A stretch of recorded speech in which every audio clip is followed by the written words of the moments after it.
again, and welcome to this month's edition of Retirement Insights.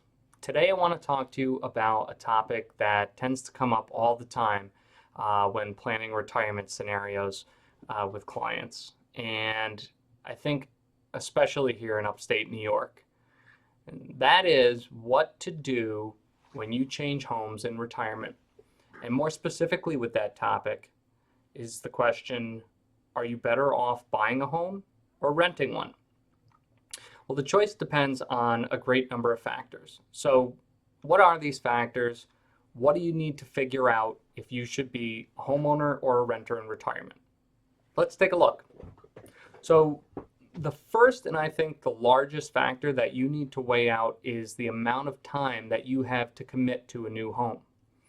From a purely financial perspective, remember that there are upfront costs that you'll have as a homeowner that you just don't have as a renter. Costs like real estate commissions and closing costs. Between those two costs alone, you're figuring on adding 5 to 9% on every real estate transaction. That takes time to overcome. So from that perspective alone, it's tough to justify buying a home if you cannot commit to at least 5 years there. The next most important factor to look at is your cash flow. Forgetting a mortgage payment and rent, all right, owning a home generally has a lot more expenses than renting. I mean, think about it. You have property taxes, insurance, repairs, maintenance items like landscaping, snow removal if you happen to stay up north, pest control, home improvements, and so on. As a renter, you pretty much just pay for the rent and utilities. And if you're considering owning your retirement home, you must also realize that some of these expenses will come up unexpectedly. And they can sometimes carry a pretty hefty price tag. All right, if you've had to repave a driveway recently or put up a new roof, you know exactly what I'm talking about. When you're a renter, the landlord takes care of all that stuff.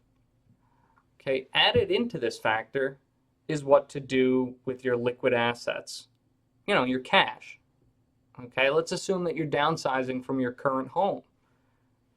If you buy a new home, does it make sense to put the money that you got from selling your old house down on the new one? Maybe you have no mortgage or perhaps a lot smaller one. Or if you're renting, do you need to draw from that pool of cash to cover the rent each month? Maybe you have enough retirement income to cover those costs, and then you can keep the proceeds from selling your old home. And if that's the case, are you willing and able to invest that money? There really are two critical questions in there. One, what's your need for the liquidity? And two, what kind of rate of return can you get on your money if you do indeed invest it? You must realize that to have no mortgage means you've given up a tremendous amount of liquidity. For example, maybe you had to put down half or more of the proceeds that you got from selling your home to be able to pay cash for your new home. That's cash that as a renter you would be able to hang on to and possibly invest. But then investing that money might introduce market risk that you're not comfortable taking. So this is a factor that really needs to be laid out for you so that you can make a clear decision. Another less often thought about factor is that of long-term health care. The Medicaid system has put in some protections for homeowners and their spouses such that they may be able to stay in their home even if the other spouse is receiving Medicaid benefits. If instead you take a couple that was renting and had a portfolio of investments from the sale of their home, they might be forced to spend down that portfolio to a point where they could no longer afford to pay the rent. There are other personal factors that are important to consider when looking to buy versus rent as well. First, if you have pets, you may not be able to have them in a place that you'd like to rent. You tend to have much more freedom in a place that you own versus the one that you rent from someone else.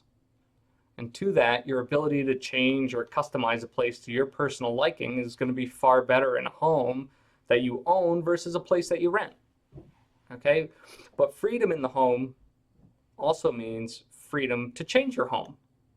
right? Meaning it's a lot easier to pick up and go to another city or state when you rent versus when you own. All right, but when you rent, are you really ever home? A lot of people think not.